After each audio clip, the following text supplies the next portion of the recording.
সুপ্রিয় শিক্ষার্থী, আসসালামু আলাইকুম। আশা করি আল্লাহর রহমতে সবাই ভালো আছো। আজকে আমি তোমাদের জীববিজ্ঞান প্রথম পত্রের নবম অধ্যায় উদ্ভিদ শারীরতত্ত্ব পড়াবো। প্রথমে আসি উদ্ভিদের জন্য অত্যাবশ্যকীয় পুষ্টি উপাদান।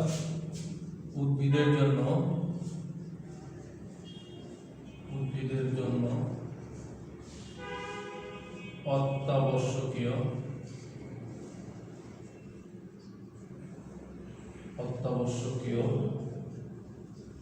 পুষ্টি উপাদান।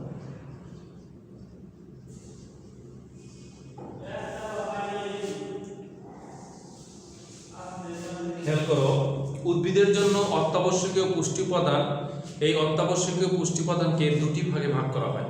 প্রথমে হলো ম্যাক্রোমৌল এবং দ্বিতীয় হলো মাইক্রোমৌল। প্রথমে আসি আমরা ম্যাক্রোমৌল। এক নম্বরে ম্যাক্রোমৌল। এই ম্যাক্রোমৌলের ক্ষেত্রে উদ্ভিদের বৃদ্ধির জন্য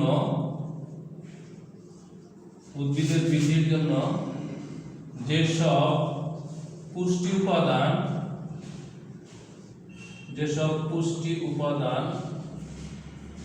বেশি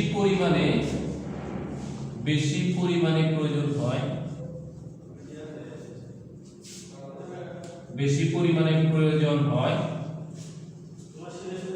তাদেরকে ম্যাক্রোমৌল বলে।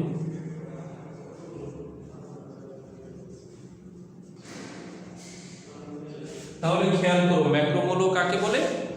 যে উদ্ভিদের বৃদ্ধির জন্য যেসব পুষ্টি উপাদান বেশি পরিমাণে প্রয়োজন হয় তাদেরকেই বলা হয় ম্যাক্রোমৌল।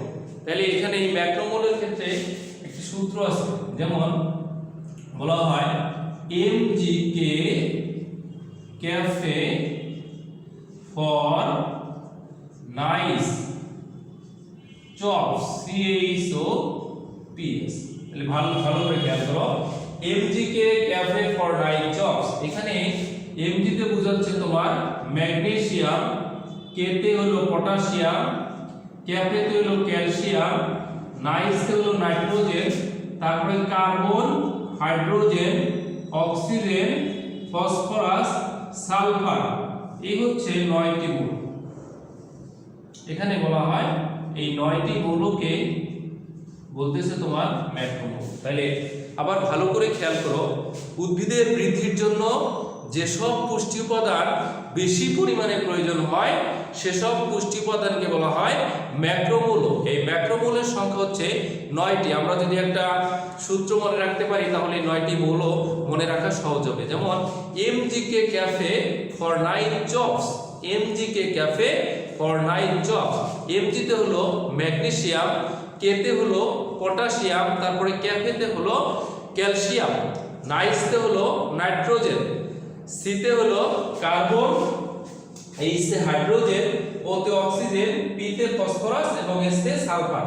তাহলে আমি আবার আসি যে ম্যাক্রোমৌল উদ্ভিদের বৃদ্ধির জন্য যেসব পুষ্টি উপাদান বেশি পরিমাণে প্রয়োজন হয় তাদেরকে বলা হয় কি?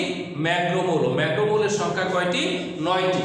এই সংখ্যা মনে রাখার জন্য আমরা একটা সূত্র মনে রাখতে পারি, mgk cafe for 9 chops। এখানে mg তে বলতেছে ম্যাগনেসিয়াম, k তে পটাশিয়াম, সি তে ক্যাফে তে হলো ক্যালসিয়াম, এ তে নাইট্রোজেন, সি তে কার্বন, এইচ তে হাইড্রোজেন, ও তে অক্সিজেন, পি তে ফসফরাস এবং এস তে সালফার। এই 9টি মৌলকে বলা হয় ম্যাক্রোমৌল। তাহলে এখন 2 নম্বরে আসি আমরা মাইক্রোমৌল। 2 নম্বরে আসি আমরা কি? মাইক্রোমৌল।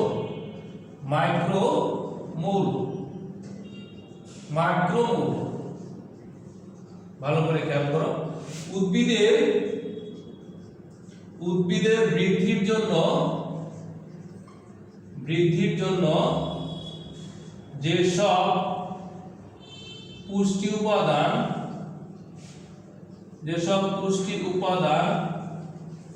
কম পরিমাণে প্রয়োজন হয়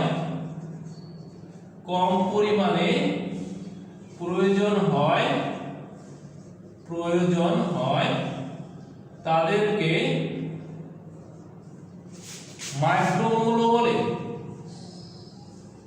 মাইক্রোমৌল বলে।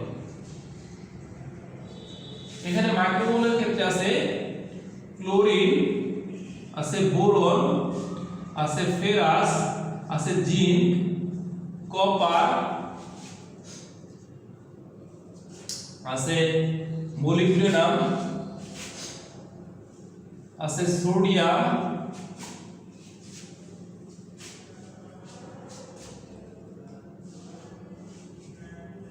ফেরাস। তারপরে খেয়াল করো উদ্ভিদের বৃদ্ধির জন্য যে সব পুষ্টি উপাদান কম পরিমাণে প্রয়োজন হয় তাদেরকে বলা হয় micromole. Chlorine, boron, ferrous, zinc, copper, molybdenum, তারপরে আছে ম্যাঙ্গানিজ, আছে কি ম্যাঙ্গানিজ Mn।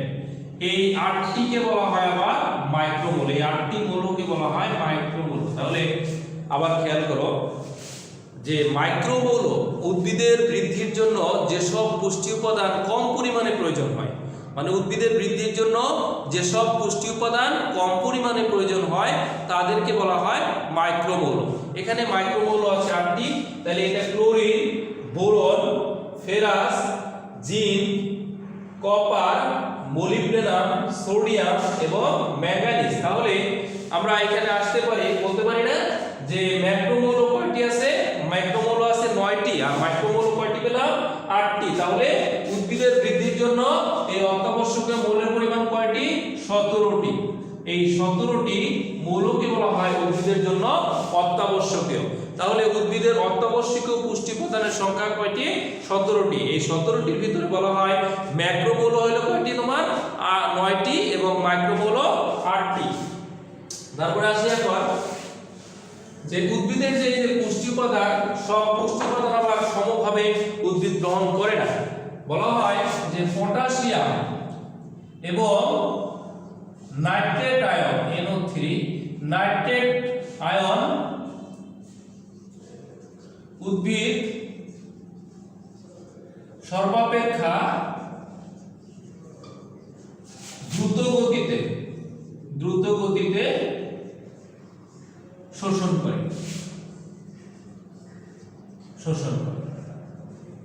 আবার ক্যালসিয়াম এবং সালফেট আয়ন উদ্ভিদ মন্থর গতিতে শোষণ করে।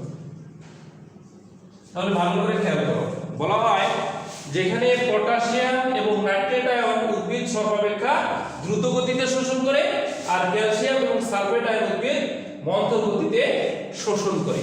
এখন আসি উদ্ভিদের খনিজ লবণের প্রাপ্যতা নিয়ে একটা মতবাদ আছে। এখানে বলা হয় মাটিতে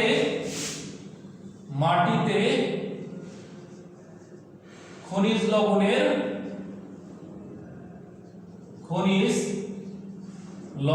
প্রাপ্যতা।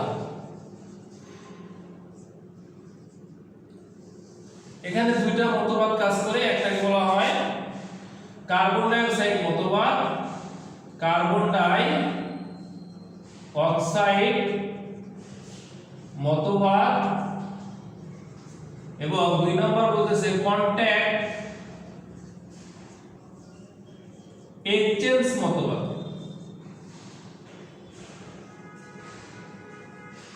তাহলে খেয়াল করো যে মাটিতে যে খনিজ লবণের প্রাপ্যতাটা, এটা দুটি মতবাদ আছে। একটাকে বলা হয় কার্বন ডাই অক্সাইড মতবাদ আর একটা কন্ট্যাক্ট এক্সচেঞ্জ মতবাদ। এখানে কার্বন ডাই অক্সাইড মতবাদের ক্ষেত্রে যদি আমরা প্রথমে আসি, খেয়াল করো যে এখানে প্রথমে কি করে যে কার্বন ডাই অক্সাইড মাটিস্থ পানির সাথে যুক্ত হয়ে কার্বনিক অ্যাসিড তৈরি করে, H2CO3 কার্বনিক অ্যাসিড তৈরি করে। পরবর্তীতে এই কার্বনিক অ্যাসিড এটা এইভাবে ভাগ হয়ে যায়। এটা একটা মতবাদ। তাইলে মাটিতে খনিজ লবণের প্রাপ্যতা নিয়ে দুটি মতবাদ আছে। একটাকে বলা হয় কার্বন ডাই অক্সাইড মতবাদ আর একটা কন্ট্যাক্ট এক্সচেঞ্জ মতবাদ। এখানে কার্বন ডাই অক্সাইড মতবাদ অনুসারে বলা হয় যে বায়ুমণ্ডলের যে কার্বন ডাই অক্সাইডটা আছে এটা মাটিস্থ পানির সাথে মিশে কার্বনিক অ্যাসিড তৈরি করে। পরে কার্বনিক অ্যাসিডটা ভেঙে প্রোটন এবং বাইকার্বনেট আয়নে পরিণত হয়। দ্বিতীয় একটা মতবাদ আছে কন্ট্যাক্ট এক্সচেঞ্জ মতবাদ। এই মতবাদ অনুসারে অণুর ভিতরে যে একটা কম্পিত শক্তি থাকে, মানে কম্পন শুরু হয় হয় এবং কম্পন শুরু হওয়ার ফলে একটা অণু আর একটা অণুকে আঘাত করে, এইভাবে দেখা যায় উদ্ভিদ কি করে পুষ্টি উপাদানটা শোষণ করে। এখন আসি যে বলা হয় যে লবণ পরিশোষণ অঙ্গ, লবণ পরিশোষণ অঙ্গ, লবণ পরিশোষণ অঙ্গ, পরিশোষণ অঙ্গ। এখানে খেয়াল করো, বলা হয় উদ্ভিদের মূলের অগ্রভাগ, মূলের অগ্রভাগ এর কোষ বিভাজন অঞ্চল, কোষ বিভাজন অঞ্চল, কোষ বিভাজন অঞ্চল অধিক পরিমাণে লবণ পরিশোষণ করে, লবণ পরিশোষণ করে।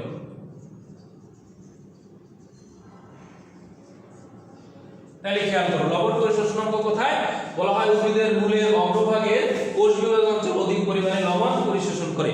তাহলে আমরা যদি এই অধ্যায়ের প্রথম থেকে আসি, আমরা উদ্ভিদের জন্য অত্যাবশ্যকীয় যে পুষ্টি উপাদান সেটা খেয়াল করব। আগে এই উদ্ভিদের জন্য অত্যাবশ্যকীয় পুষ্টি উপাদানকে দুটি ভাগে ভাগ করা হয়।